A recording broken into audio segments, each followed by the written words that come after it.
Good afternoon, everybody. Good afternoon. Thank you. It is clearly now the will of the Parliamentary Conservative Party that there should be a new leader of that party and therefore a new Prime Minister. And I've agreed with Sir Graham Brady, the chairman of our backbench MPs, that the process of choosing that new leader should begin now. And the timetable will be announced next week. And I've today appointed a cabinet to serve, as I will, until a new leader is in place. So I want to say to the millions of people who voted for us in 2019, many of them voting Conservative for the first time, thank you for that incredible mandate, the biggest Conservative majority since 1987, the biggest share of the vote since 1979. And the reason I have fought so hard in the last few days to continue to deliver that mandate in person was not just because I wanted to do so, but because I felt it was my job, my duty, my obligation to you to continue to do what we promised in 2019. And of course, I'm immensely proud of the achievements of this government, from getting Brexit done to settling our relations with the continent for over half a century, reclaiming the power for this country to make its own laws in Parliament, getting us all through the pandemic, delivering the fastest vaccine rollout in Europe, the fastest exit from lockdown, and in the last few months, leading the West in standing up to Putin's aggression in Ukraine. And let me say now to the people of Ukraine that I know that we in the UK will continue to back your fight for freedom for as long as it takes. And at the same time, in this country, we've been pushing forward a vast programme of investment in infrastructure and skills and technology, the biggest in a century, because if I have one insight into human beings, it is that genius and talent and enthusiasm and imagination are evenly distributed throughout the population, but opportunity is not. And that's why we must keep levelling up, keep unleashing the potential of every part of the United Kingdom. And if we can do that in this country, we will be the most prosperous in Europe.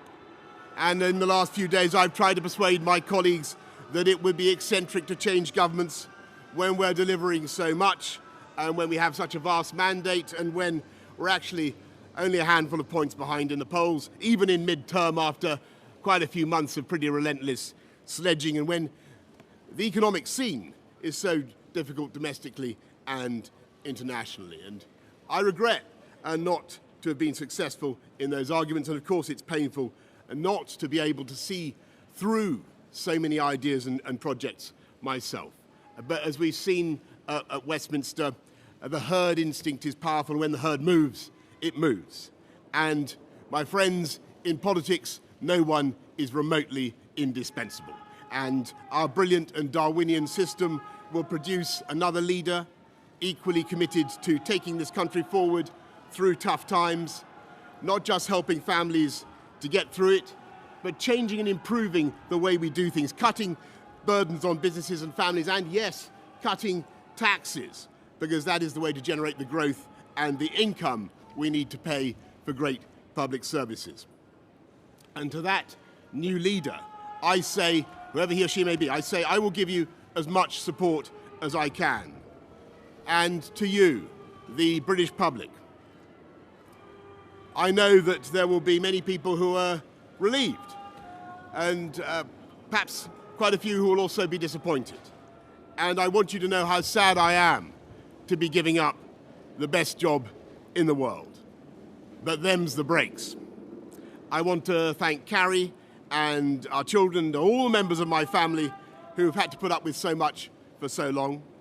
I want to thank the peerless British civil service for all the help and support that you have given our police, our emergency services, and of course our fantastic NHS, who at critical moment helped to extend my own period in office, as well as our armed services and our agencies that are so admired around the world, and our indefatigable Conservative Party members and supporters, whose selfless campaigning makes our democracy possible.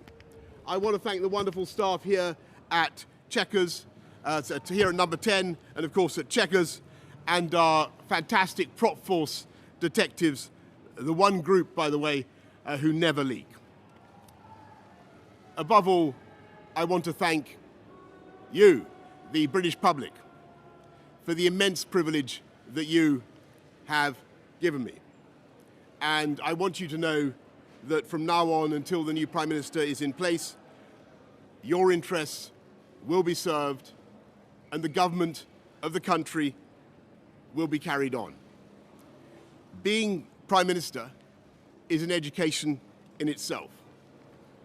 I've travelled to every part of the United Kingdom, and in addition to the beauty of our natural world, I found so many people possessed of such boundless British originality and so willing to tackle old problems in new ways that I know that even if things can sometimes seem dark now, our future together is golden.